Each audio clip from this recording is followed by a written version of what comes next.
So I picked this set up from Costco a while back. It may have almost been a year ago. I got it for like 15 bucks on clearance.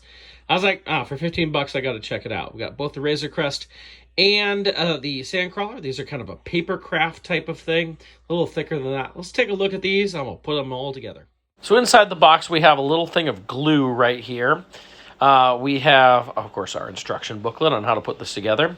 There's a little mat that we can fold out to put our vehicles on. And then we have two sealed together pieces for our different ships. Here's a look at the mat right here, all full unfolded. And here's a look at all the different parts that come on each, if you will, page. This is for the Razorcrest right here. All these different things here. And finally, this is what the instructions look like to go ahead and put it together. So this is the final product of the Razorcrest. There's lots of details. It's pretty impressive, like how detailed it is. I'll compare it to some toys here in a little bit so you can see how big it is. But you can see, like, so much there. I think if you want, I guess not. I was going to say, I think you can stow some of these, but it doesn't look like it. I did use glue quite a bit along the way. I got to a point where I was just using, like, Elmer's glue and then putting painter's tape just to keep things in place. So there's a lot of parts that want to pop off. But, I mean, the level of detail on this, and I think it's just, like, basically cardboard or paper or poster board, whatever you want to look at. It looks really cool. Probably look great in a backdrop. So that's the Razorcrest. We'll take a look at how this compares to the size of a couple of Razorcrests then. Here's a Sandcrawler mid-build, just to give you an idea of what it looks like as it's being built. And this is the Sandcrawler, and this is a good-sized Sandcrawler. You could easily use this with an action figure diorama. I want to say it's about the size of the Disney Sandcrawler. I'll have to go back and look. But it does have, like you can see inside of it, it's got a little hook up there. Tons of little details on it. I was very impressed with this. You'd think it would just be a box type of thing, but there's lots of 3D pieces kind of to put it together. Even like all the different treads on the bottom. And again, I used Elmer's glue and some painter's tape to help keep this all together. But I mean, it's basically the same on both sides there. But it is pretty darn cool. I was impressed with this.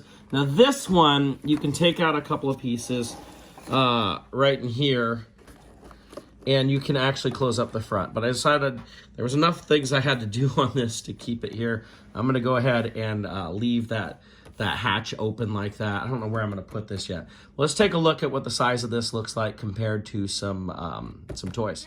So here's a size comparison with the HasLab Razorcrest. It's a lot smaller. You can see fit most of it underneath the wing right there. But I think it's a little closer to this guy right here, the Mission. Here you can see it's just a little bit bigger than that Mission Series one. So, but it's pretty close to that scale. It's just a little bit bigger. But you know, if you wanted to put this as a backdrop on a diorama or something, it would be pretty cool. Lots of detail in it. It is. I'm pretty impressed. You have to be very patient. You have to take your time. Sometimes you have to glue. I mean, I started this months ago and then finally got back to building it during the holiday break. And I'm glad I did. I really like it. I don't know where I'm going to put it yet, but it is pretty cool. Well, I am pretty darn close. This is the Disney Sandcrawler right here, and this is the Papercraft Sandcrawler. You can see, I mean, the Disney one's a little bit wider, just a little bit bigger, but they are pretty close in the size. I mean, they both have the front open too with the hook and everything. So it's kind of interesting. So, I mean, you know, this would be a great backdrop. You could put in your Tatooine stuff and all that. It would look really good back there, just kind of as a background item. I think it's pretty cool. I bought this set for, what, 15 bucks at Costco, and I was probably 6-8 months ago. And I doubt they're there anymore, but I just want it for the Razorcrest. And yeah, I think I like the Sandcrawler a little bit better than Razorcrest because I think it'll look good in the background of a diorama. So that is a look at this Papercraft, Razorcrest, and Sandcrawler set.